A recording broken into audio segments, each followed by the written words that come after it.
Dear Will Burton, it says on your MySpace page that you manage I Can't Go On, I'll Go On. Nice name. David Bowie's last film appearance. It wasn't in a science fiction fantasy or a period epic that you might expect of David Bowie. It was just this. This is Bandslam, and it was a colossal flop. It stands, as I speak, so incredibly forgotten that I think even the most hardcore of David Bowie fans probably haven't seen it. But why? Exactly how big is this whole Bandslam thing around here? Well, when you look at this poster, what do you think? You probably see maybe a High School Musical knockoff, a kind of maybe a wannabe Disney flick without the Disney involvement. I think that it certainly looks like something for pre-teen girls, and if you do see that, you might also ask, how the fuck did they get David fucking Bowie to be in this movie? Well, that's a very compelling question with actually a very simple answer. And the reason is, it's an amazing fucking movie. I'm not kidding. Like, when you look at this poster, would you think that it's a movie that has themes about bullying, drinking and driving, depression, imprisonment, self-esteem, identity, shame, guilt, secrecy, death, and also Twizzlers? Twizzler? Food of the gods. And would you guess that it's a movie that makes mention of Block Party, Evil Dead 2, Have you seen Evil Dead 2? The Who, Violent Femmes, Bread, The Velvet Underground, Black Flag, The Police, The Ramones, Bad Brains, Sex Pistols, The Clash, U2, The Killers? Without CBGBs, there'd be no Sex Pistols or The Clash. So U2 doesn't get inspired to form a band in Ireland. And The Killers don't hear U2 in Vegas and decide to pick up guitars. You might already start to see where things went wrong for this movie. And that's simply the fact that if I pitched this movie to you, I could pitch it in two very different ways for two very different audiences. I could say that Will Burton moves to a new city and begins managing a mediocre rock band in an attempt to win Battle of the Bands. All the while, trouble brews while he crushes on two very different girls. Now that probably doesn't appeal that much to a fan of David Bowie or a fan of music or someone who really appreciates the complex themes that are in this movie. So what if I tried this? Will Burton is a social outcast with a music obsession whose only solace is writing unrequited letters to David Bowie. Desperate to escape a reputation bound by secrets and tragedy, he moves to a new city. There, he meets fellow social outcast Sam, along with a mediocre rock band full of misfits. Dear David Bowie, how do you tell Pinocchio he'll never be a real boy? That are led by Charlotte, a complicated girl with secrets just as dark as Will's. Trying to take this rock band to the next level, Will and Charlotte instead learn that even the most tragic of secrets don't stay in the past.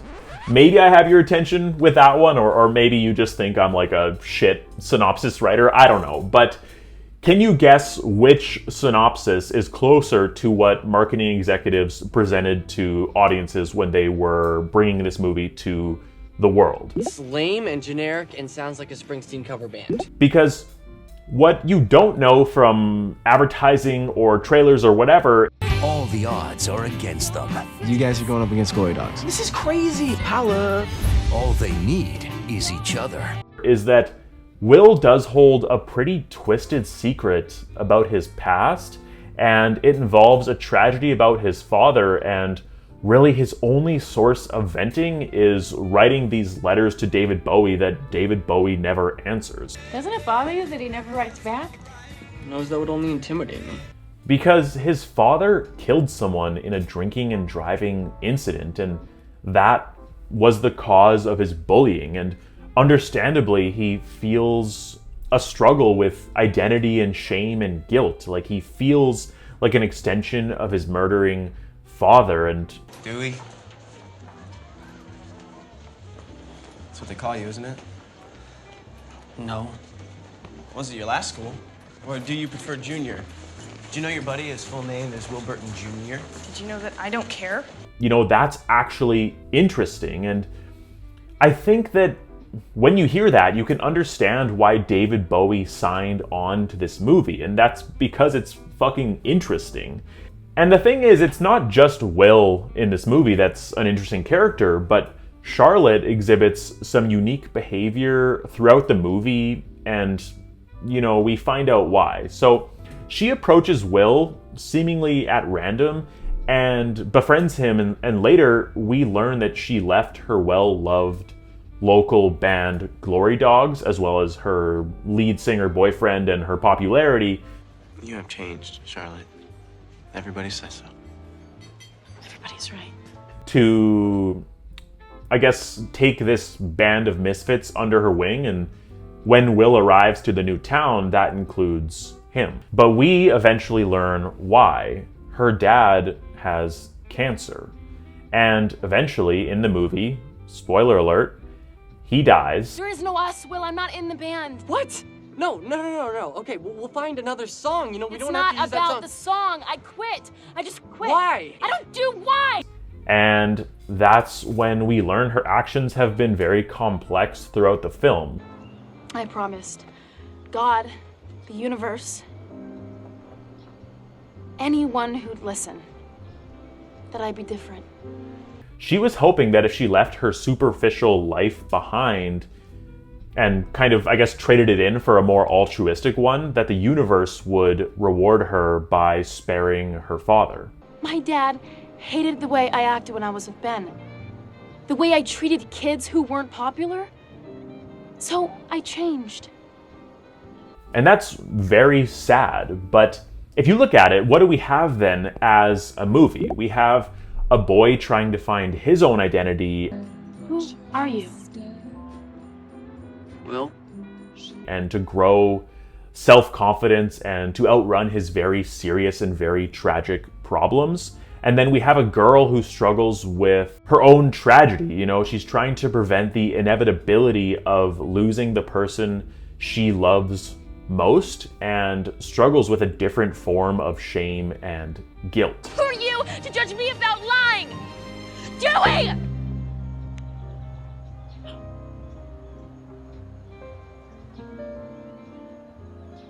That stands for DWI, right? Driving while intoxicated? So this is not a kid's movie. I mean, you can convince a kid to watch it through marketing, but if they don't get it, they don't understand it, they're not going to recommend it to their friends, and then you have what we did have, which is a failure. Check out this letter from an anonymous, prominent filmmaker written to Deadline in 2009. Isn't there a story here? Death by Marketing? A movie that gets 80% positive reviews on Rotten Tomatoes, 90% from top critics, won't see the light of day because Summit consistently made some of the worst choices, and their core audience summarily dismissed the movie without seeing it based on their sale. Start off with the fact that they chose Bandslam for a title instead of Will. They thought Will was too indie, but that's what made this movie special. It was an indie voice wrapped up in a high concept. If you don't know, these two were absolute Disney royalty at the time, and for the record, they are absolutely phenomenal in this movie. But their reputation precedes them, and with their orbit in the Disney universe, you can kind of see how a marketing executive might think that they have a lane to get these two actors existing pre-teen audience into the movie theater. But does this sound at all like a movie fit for a pre-teen audience? No. The letter continues on saying that instead of selling it quirky and cool, they sold it on the Disney Channel's Vanessa Hudgens and Allison Michalka. Instead of selling the concept, Band of Outcasts, like The Commitments, they Disney-fied this movie with glitter paint. So what is an ironic, smart script with a killer soundtrack was sold like High School Musical meets Phil of the Future. Instead of embracing it for its quirkiness, for its unique voice, They flattened it out so it looked like everything else.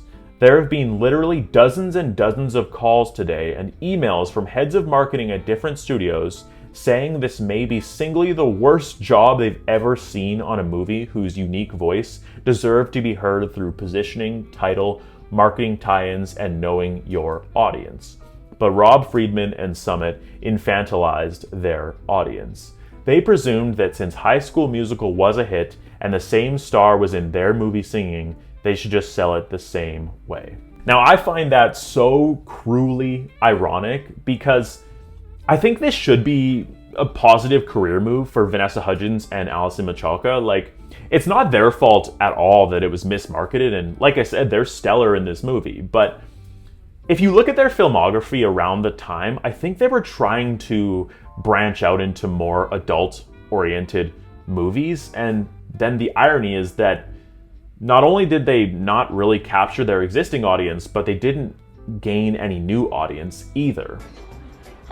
And I'd venture to guess that most Disney Channel fans don't know who David Bowie is, nor would they really vibe with a movie that says, "Lunch today was like a Nuremberg rally produced by MTV." But what is even more cruelly ironic is that just a few years later, we would get these indie hits with a unique teen voice centered around an awkward teenager, like The Perks of Being a Wallflower or The Way, Way Back. Both of these movies were commercially successful, and I think that if Bandslam came out just a few years later, like if the marketing people had the confidence to say, hey, we can market it like Perks of Being a Wallflower or like The Way, Way Back, I think this movie would have been in the conversation with those ones. Idiots.